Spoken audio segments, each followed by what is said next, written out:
Previous class में हमने enzyme के डिफरेंट फैक्टर को स्टडी किया कि कौन से वो डिफरेंट टाइप ऑफ फैक्टर हैं जो एंजाइम की एक्टिविटी पर मतलब असरअंदाज होते हैं।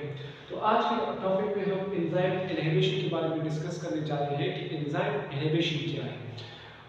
डियर स्टूडेंट, वर्ड इनहिबिशन मतलब किसी चीज़ का स्टॉप करना, ब्लॉक करना, किसी चीज़ की एक्टिविटी को स्टॉप करने को हम क्या कहते हैं? इनहिबिशन कहते हैं। अब एंजाइम इनहिबिशन क्या है? एंजाइम इनहिबिशन वो है कि वो सब्सटेंस जो एंजाइम की एक्टिविटी को स्टॉप करे, या तो वो परमानेंट स्टॉप करे या टेम्परेरी स्टॉप करे। इस टाइप ऑफ सब्सटेंस को हम क्या कहेंगे? Enzyme inhibitor.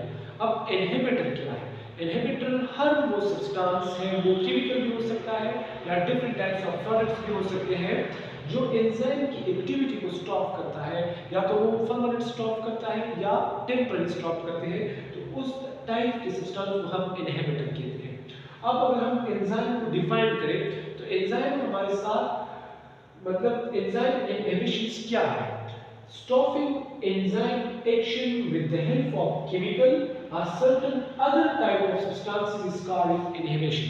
हर वो चीज जो एंजाइम के एक्टिविटी को स्टॉप करे, यानी कि एक्टिव साइट के साथ अटैच हो जाए, और उस एक्टिव साइट के साथ अटैच होने की वजह से एंजाइम की एक्टिविटी को तो या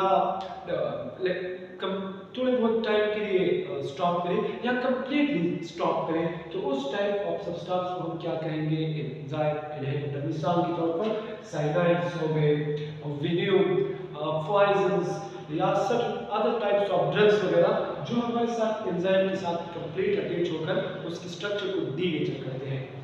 अब एंजाइम इनहिबिशन हमारे साथ दो तरह के होते हैं। एक हमारे साथ होता है इरिवर्सिबल इनहिबिशन और दूसरा हमारे साथ है रिवर्सिबल इनहिबिशन। अब अगर हम इन दोनों को one by one complete discuss करें कि इरिवर्सिबल इनहिबिशन क्या है और रिवर्सिबल इनहिबिशन क्या है, इन दोनों में डिफरेंस क्या है, तो इरिवर्सिबल इनहिबिशन वो है मिसाल के तौर पर that can not be reversed, यानी कि वो इनहिबिटर जो किसी एंजाइम के साथ अटैच हो जाए। मिसाल के तौर पर ये हमारे साथ एक एंजाइम है और इसके साथ कोई इनहिबिटर आकर इसकी एक्टिव साइट के साथ अटैच हो जाता है, और इस इनहिबिटर के अटैच होने की वजह से इस एंजाइम की एक्टिविटी जब स्टॉप हो जाती है और फिर उसकी शेप मतलब डैमेज हो जाता है और वो दोबारा रिवर्स नहीं होता, उसका शेप दोबारा उसी फॉर्म में आता नहीं है, तो उस टाइप के इनहिबिशन को हम क्या कहेंगे? Irreversible inhibition. ठीक है जी। मिसाल के तौर पर हमारे साथ एंजाइम है और ये इसके साथ इनहिबिटर अटैच हो गया। ये इनहिबिटर कोई भी हो सकता है जो एंजाइम के एक्टिव साइट के साथ अटैच होकर उसकी एक्टिविटी को स्टॉप करते हैं। तो ये एंजाइम का जो शेप है ये हमारे साथ डीनेचर हो गया। इस डीनेचरेशन की वजह से एंजाइम का जो शेप डीनेचर हो गया, तो इसके फंक्शन में भी असर आता है, ये फंक्शन भी फिर नहीं करता। तो ये हमारे साथ हो गया इरिवर्सिबल इनहिबिशन। दूसरा हमारे साथ है रिवर्सिबल इनहिबिशन।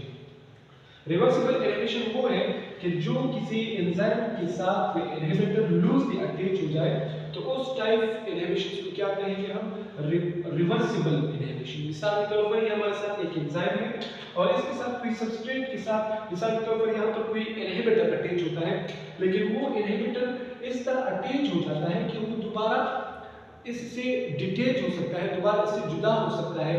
तो उस टाइप ऑफ इनहिबिटर को हम क्या कहें? रिवर्सिबल इनहिबिशन के।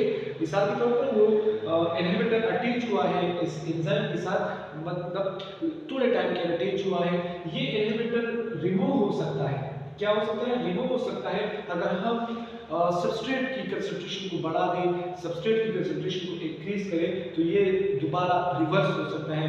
इसकी वजह से एंजाइम की स्ट्रक्चर कंप्लीटली डैमेज नहीं हो सकता। तो इस टाइप के इनहिबिशन को हम क्या कहें? रिवर्सिबल इनहिबिशन कहेंगे। दूसरा, अगर हम इस रिवर्सिबल इनहिबिशन को फर्दर एक्सप्लेन करते चले, तो रिवर्सिबल इनहिबिशन हमारे साथ फर्दर टू टाइप्स के हैं।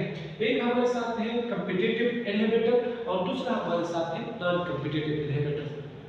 अब कॉम्पिटिटिव इनहिबिटर क्या है? कॉम्पिटिटिव मींस मुकाबला, यानी कि किसी दो चीजों के दरमियान मुकाबला करना, और मुकाबला हमेशा वही जीतता है जो स्ट्रांग होता है। तो मिसाल के तौर पर ये हमारे साथ एंजाइम है, क्या जी, एंजाइम्स। और अब दो तरह के सब्सटेंस अवेलेबल है और दोनों की शेप भी एक जैसा है। ये हमारे साथ सबस्ट्रेट है और ये भी हमारे साथ इनहिबिटर है, दोनों का शेप एक जैसा है, लेकिन इनमें से वो एंजाइम के साथ अटैच होगा जो स्ट्रांग होगा, जो मतलब कि अटैचमेंट पावर उसकी ज्यादा होगी। तो जब इस तरह के दो टाइप के सब्सटेंस अवेलेबल हो, दोनों की शेप एक जैसे हो, लेकिन वो अटैच होता है जिसकी स्ट्रक्चर, जिसकी फंक्शन, जिसकी अटैचमेंट पावर ज्यादा है।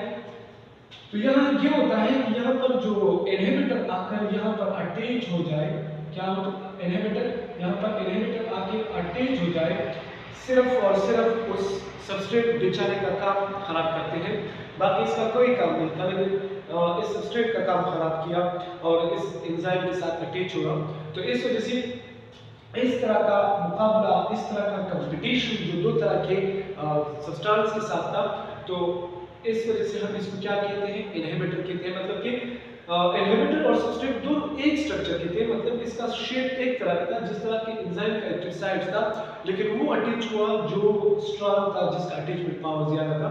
तो हमने कहा कि यहाँ पर इनहिबिटर आकर अटैच हुआ और इस एंजाइम की एक्टिविटी को स्टॉप किया, टेम्पररी स्टॉप किया, तो इस वजह से हम क्या कहते हैं, इसको कॉम्पिटिटिव इनहिबिटर कहते हैं। दूसरा हमारे साथ है नॉन कॉम्पिटिटिव इनहिबिटर, मतलब कि एक इनहिबिटर अटैच हो जाए अदर देन एक्टिव साइट, यानी कि एंजाइम के एक्टिव साइट के अलावा किसी दूसरी जगह पर कोई इनहिबिटर आकर अटैच हो जाए और एंजाइम की एक्टिविटी को स्टॉप करे, तो उस टाइप इनहिबिटर को हम क्या कहेंगे, नॉन कॉम्पिटिटिव इनहिबिटर। मिसाल के तौर पर आइए चलते हैं, ये तो हमारे साथ एंजाइम का एक्टिव साइट है, क्या है, एक्टिव साइट। लेकिन एंजाइम का एक दूसरा पार्ट भी है जिसको हम कहते हैं एलोस्टेरिक साइट्स, क्या जी, एलोस्टेरिक साइट। एलोस्टेरिक वो साइट है एंजाइम का जो एक्टिव साइट के अलावा होते हैं। तो जब एक इनहिबिटर एलोस्टेरिक साइट के साथ अटैच हो जाए, मिसाल के तौर पर यहाँ पर कोई इनहिबिटर आकर अटैच होता है, लेकिन एक्टिव साइट्स के अलावा एलोस्टेरिक साइट्स पर अटैच होता है, तो उस टाइप के सबस्ट्रेट को हम क्या कहते हैं, या उस टाइप के इनहिबिटर को हम क्या कहते हैं, नॉन कॉम्पिटिटिव इनहिबिटर। और इस वजह से इस मतलब कि स्टॉप द एंजाइमेशन, और इस तरह की अटैचमेंट की वजह से एंजाइम की एक्टिविटी स्टॉप हो जाती है, डिस्टर्ब हो जाती है, तो वो हमारे साथ नॉन कॉम्पिटिटिव इनहिबिटर होता है। मतलब कि यहाँ पर अगर कोई सबस्ट्रेट आकर अटैच होता है एक्टिव साइट पर, उसमें कोई मैटर नहीं, लेकिन साइट पर एक इस तरह इनहिबिटर अटैच होता है कि वो सारे एंजाइम की एक्टिविटी अपने होल्ड्स में लेता है।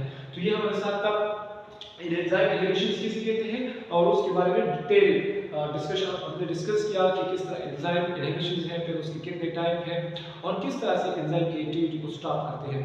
तो उम्मीद है आपको यहाँ तक समझ आ गया होगा। हमारे साथ एक टॉपिक रहता है एंजाइम एक्टिवेशंस या एक्टिवेशन एनर्जी, तो इंशाल्लाह नेक्स्ट लेक्चर में उसको डिस्कस करेंगे।